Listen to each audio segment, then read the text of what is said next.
कुछ दिन पहले एक खूबसूरत सी शायरी पढ़ी कि हर पल तेरा इंतजार रहता है, तेरे लिए ऐ सनम ये दिल बेकरार रहता है। ना तू कभी आया है ना तू कभी आएगा, फिर भी ना जाने क्यों तेरा इंतजार रहता है। नमस्कार, आपने अगर मेरी पिछली पॉडकास्ट बारिश सुनी है तो आपको तो मालूम ही होगा कि मेरा नाम रौनक है। यूं तो दुनिया में सबकी अपनी अपनी प्यार की हदें, प्यार करने का नियम अलग है, तौर तरीके अलग हैं, लेकिन सबसे कॉमन तरीका है इंतजार। कोई इकरार करने का इंतजार कर रहा है तो कोई हाँ सुनने का, तो कोई अपने प्यार से मिलने का।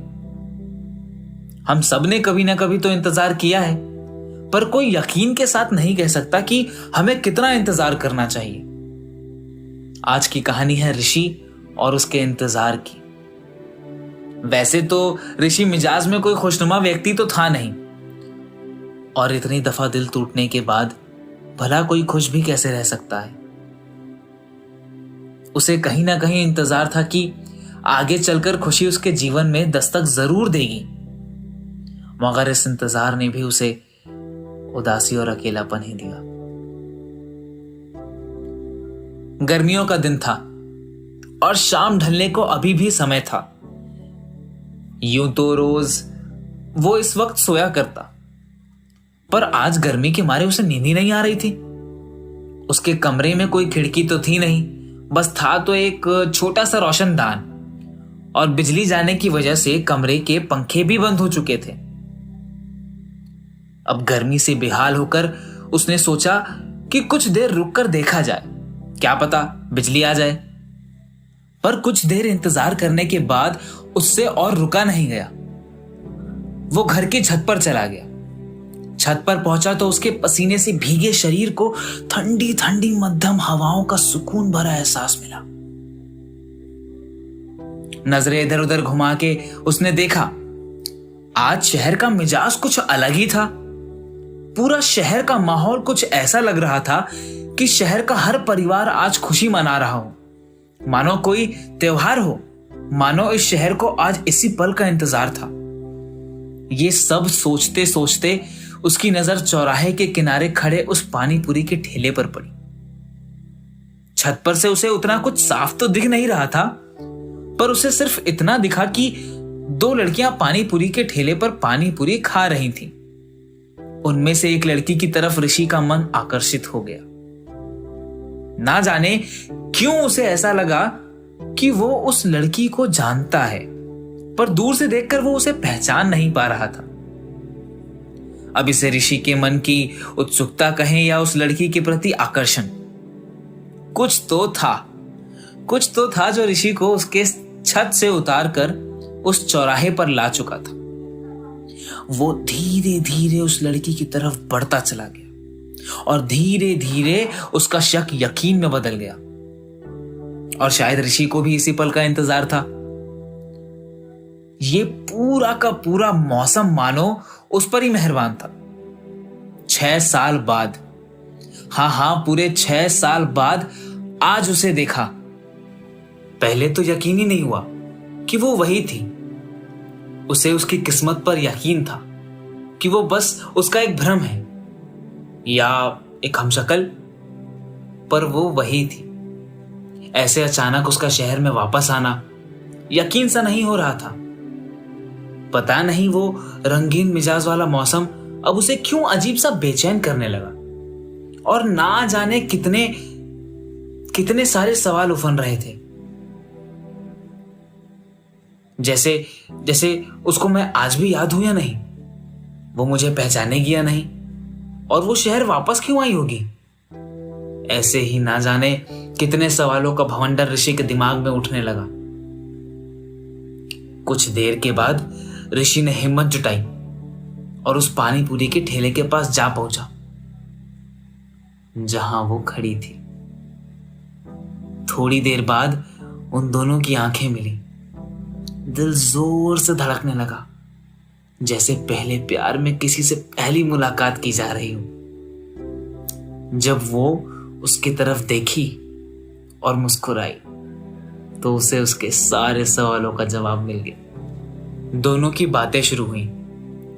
अब पता नहीं क्यों ऋषि को एक अजीब सी बेचैनी सी होने लगी और वो अपने नजरों को उससे हटाकर चारों तरफ फेरने लगा ताकि वो इस बेचैनी को छुपा सके, पर उसकी आंखें सब कुछ बयां कर रही थी। देर से ही सही, चलते चलते उस लड़की ने पूछ ही लिया, कुछ परेशान से लग रहे हो। उस समय ऋषि के मन में एक ही ख्याल था कि उसको अपने पास बिठाऊं और पूरे 6 साल का हिसाब मांगूं, पर उसने ना में जवाब देते हुए उन दोनों की बातों को आगे बढ़ाया और उसे पता चला वो अपने स्कूल वाली सहेली की शादी में आई है और शादी के अगले दिन ही रात के ट्रेन से वापस भी जा रही है। वो पुणे में रहती है, कॉलेज खत्म करके अभी इंटीरियर डिजाइनर हो गई है और अच्छी खासी तनख्वाह में नौकरी भी कर रही है। बातों बातों में पता ही नहीं चला कि कब वो दोनों चलते चलते उस लड़की के घर के गेट तक पहुंच गए। जाते जाते ऋषि ने उससे कल शाम मिलने का वादा लिया और बस फिर क्या था, उसी पल से अगली शाम का इंतजार शुरू हो गया। ऋषि घर पहुंचा और आने वाली शाम का इंतजार करने लग गया। उसके लिए मानो एक पल 1 घंटे सा लगने लगा था। रात कटने के बाद दिन नहीं कट रहे थे। उसकी नजर सिर्फ घड़ी पर थी और सिर्फ 5 बजने का ही इंतजार था। वो 4 बजे से ही उससे मिलने जाने के इंतजार में तैयार होकर बैठा था। शहर में एक बहुत पुराना पीपल का पेड़ था और उसके बगल में एक छोटा सा तालाब भी, जो देखने में काफी खूबसूरत था। वो 4:30 बजे वहां पहुंचकर उसका इंतजार करने लगा। वो शाम और खूबसूरत हुए जा रही थी क्योंकि उसमें किसी का इंतजार था। शाम ढलने को आ गई थी। समय 5:20 हो चुके थे, लेकिन वो अभी तक आई नहीं थी। ये सोचकर वो वहां आराम से बैठ गया और सोचने लगा कि हाँ, उसे तैयार होने में थोड़ा वक्त तो लगता ही है। वैसे बैठे बैठे वो उसके साथ बिताए स्कूल के दिनों को याद करने लगा। शाम ढलने लगी थी और मन उस शाम में मिलीन होता जा रहा था। गर्मी के दिनों के शाम का नजारा कुछ और ही होता है। पूरे दिन के गर्म हवाओं के बाद की हल्की हल्की ठंडी हवा और उस पीपल के पेड़ के पत्तों से आती आवाजें, बगल तालाब के पानी के कल कल की आवाजें और उसके आने के इंतजार से वो शाम मानो और खूबसूरत होती चली थी। अब आसमां में चांद भी दिखने लगा था।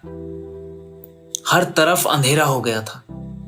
शाम ढलते ढलते मन भी उदास हो गया था क्योंकि अब तक आई नहीं थी वो।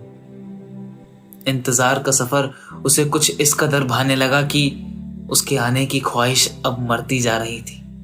अब उसकी जिंदगी की एक खूबसूरत शाम बुरे सपने की तरह बीतने जा रही थी। उसके मन में एक ही ख्याल था कि मत इंतजार कराओ हमें इतना कि वक्त के फासले पर अफसोस हो जाए।